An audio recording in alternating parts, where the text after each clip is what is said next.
Hi guys and welcome to another EV review. Now today we have Topping D10s and it's a refresh of Topping's most budget offering D10 that's been around for quite a long time, several years already on the market, and it is due to a refresh, and that's in a form of D10s. Now, as you can see from the outside, everything is just the same. Same screen, big screen with orange digits. You'll see it a little bit later. I still like it because I like orange color, and my favorite Ninja Turtle is Michelangelo. So on the back here, again, same story. We have USB input. That's the only digital input available on Topping D10s. These two are actually outputs. So you can use this one if you want as a USB receiver, basically. You can just take USB signal and send it to another device that accepts digital inputs in form of coaxial or optical. I again would like more to see two more digital inputs. It would increase versatility of use for this unit, but yeah, there it is. And of course, line out, same as before. And worth mentioning is that is powered through this USB input as well. You can see there is no additional power connector anywhere here. That means you cannot use external power supply, like a linear power supply or any type of low noise one. Have that in mind. There is no upgrade possible that way.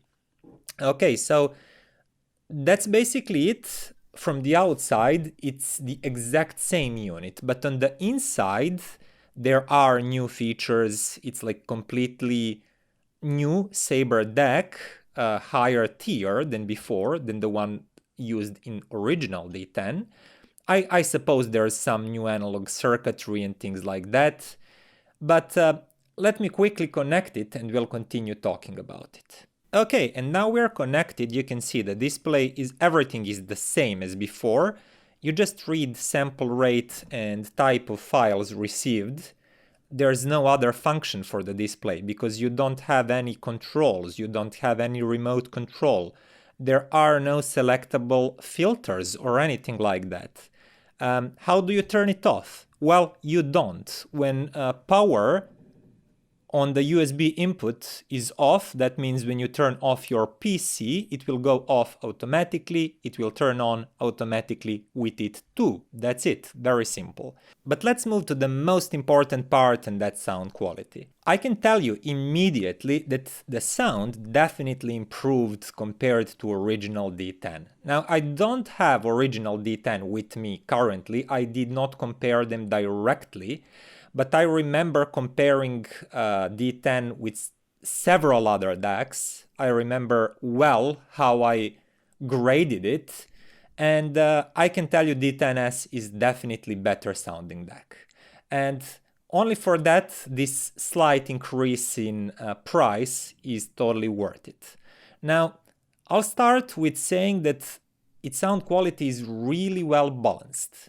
It has that well-focused imaging, and I like the way that, for example, vocals are centered and really nice and upfront sounding, and bass notes are well controlled. They go quite deep, they're not bloated or anything, they're definitely controlled better than I remember them to be on D10.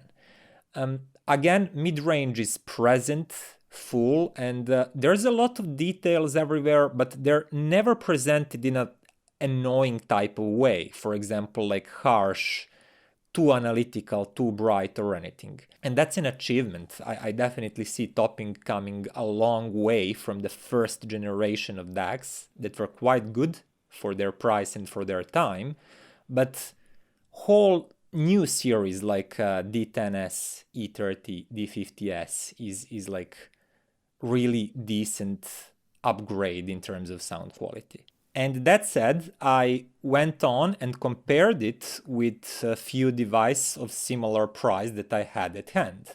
FX-Audio DAC X6 MKII that I just reviewed last week, and it's a really great DAC/headphone amp combo for the price. It's around $80, which means even cheaper than D10s. It has headphone output too. And after listening few tracks, I noticed that I preferred the sound of D10s.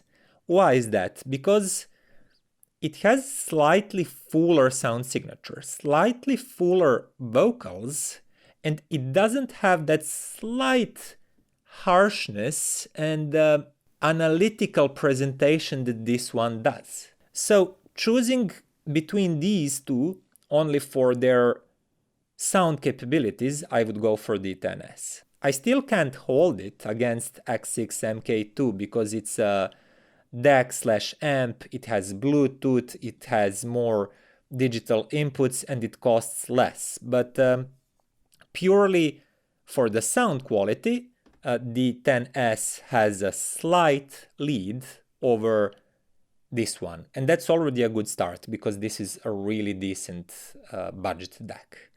Now let's move on and compare it to its older, slightly smaller brother, Topping E30. It's also $30 more expensive, but it comes with more digital inputs. It also has separate power input, which is important. I'll tell you why later. And it comes with remote control, actually. So it's also a preamp. You can control volume on it, you can turn it off and on, and you can also choose between several different filters. But let's talk about actual sonic differences and if there are any.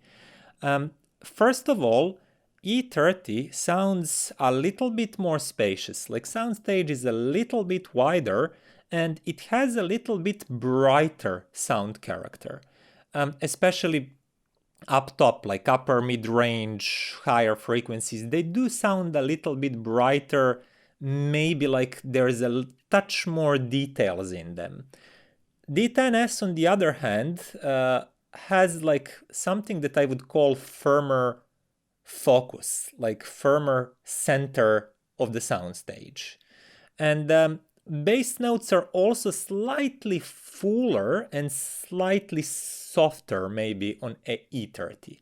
So each of them has its own set of strengths and characters, and without comparing them directly, I wouldn't really say that any of these is taking a lead. They just have slightly different character, and I can easily see different people preferring one or the other. So the biggest difference is in their functions, actually, as I mentioned, remote connections and all that. Aside from that, there's also one really important difference that I mentioned earlier. This one has separate power input connector. And that's important. Why? When I actually connected my low noise power supply, I use hifi iPower 5 volts, the sound quality of E30 increases. Now soundstage becomes a little bit bigger. Everything becomes a little bit cleaner. You hear layering better, more depth. And then if you compare it to D10s, E30 with additional power supplies takes a clear win. But of course, that means you paid more for E30, you paid more for additional power supply, but it does sound better. So when you think about it, it's more of like choosing what do you really want and what do you really need. Now, if you're sure that you're only going to use USB input and you're sure that you don't need remote control preamp functions, or that you don't want any time in the future to make that upgrade and maybe purchase any kind of low noise power supply to increase its sound quality, then D10s is a really decent budget offering, because right out of the box it offers really good sound quality that's basically comparable to E30, but it's just more limiting in terms of both functions and upgradability.